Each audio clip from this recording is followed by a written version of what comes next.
Demi nama Bapa dan Putra dan Roh Kudus. Amin.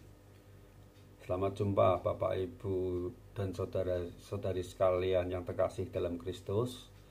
Dalam Mutiara Sabda Allah tanggal 20 Agustus tahun 2025. Mutiara Sabda Allah hari ini kita ambil dari Matius 20 ayat 1 sampai 16. Adapun hal kerajaan surga sama seperti seorang tuan rumah yang pagi-pagi benar keluar mencari pekerja-pekerja untuk kebun anggurnya. Setelah ia sepakat dengan pekerja-pekerja itu mengenai upah dinar sehari, ia menyuruh mereka ke kebun anggurnya. Kira-kira pukul 9 pagi ia keluar pula dan dilihatnya ada lagi orang-orang lain yang menganggur di pasar. Katanya kepada mereka, "Pergi jugalah kamu ke kebun anggurku, dan apa yang pantas akan kuberikan kepadamu." Dan mereka pun pergi. Kira-kira pukul 12 dan pukul 3 petang, ia keluar pula dan melakukan sama seperti tadi.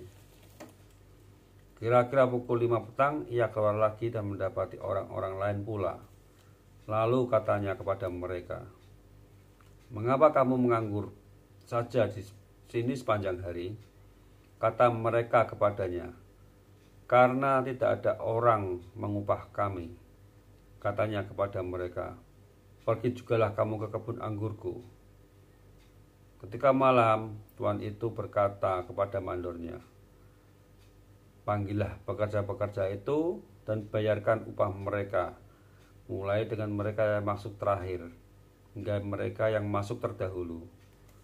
Maka datanglah mereka yang mulai bekerja kira-kira pukul 5, dan mereka menerima masing-masing 1 dinar.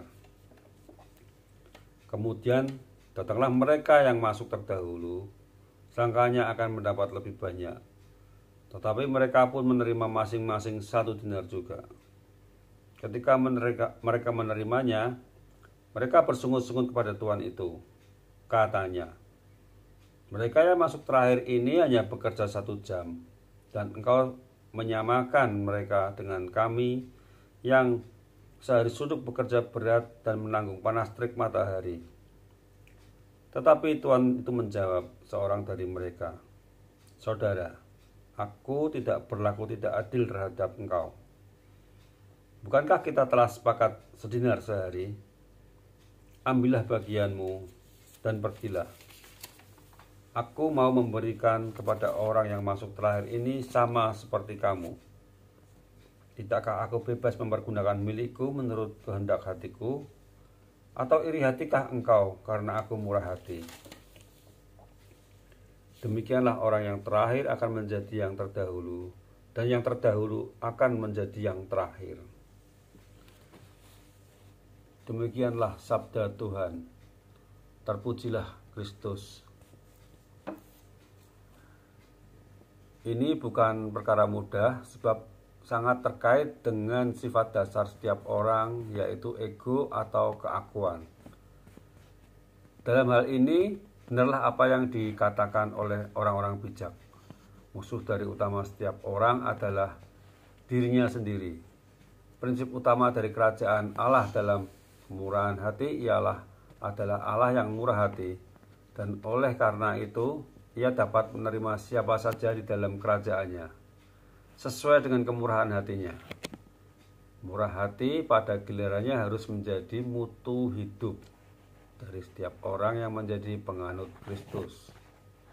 Sikap murah hati ini harus dimunculkan dalam seluruh perilaku hidup keseharian umat Tuhan, bukan agar dapat masuk ke dalam kerajaan Allah. Sebaliknya, justru karena ia sudah dijamin masuk ke dalam kerajaannya. Allah yang tidak memandang apa dan siapa kita menyatakan kemurahannya melalui Yesus Kristus dan Roh Kudus.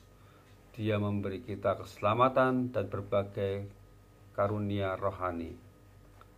Ada banyak hal yang dapat kita lakukan untuk mewujudkan sikap murah hati dalam kehidupan kita saat ini. Satu di antaranya adalah kesediaan untuk menerima setiap orang apa adanya, memperlakukan mereka sebagai sesama manusia, dan memberi apa yang diperlukan. Demikianlah Mutiara Sabda Allah untuk hari ini, Rabu 20 Agustus 2025. Demi nama Bapa dan Putra dan Roh Kudus. Amin.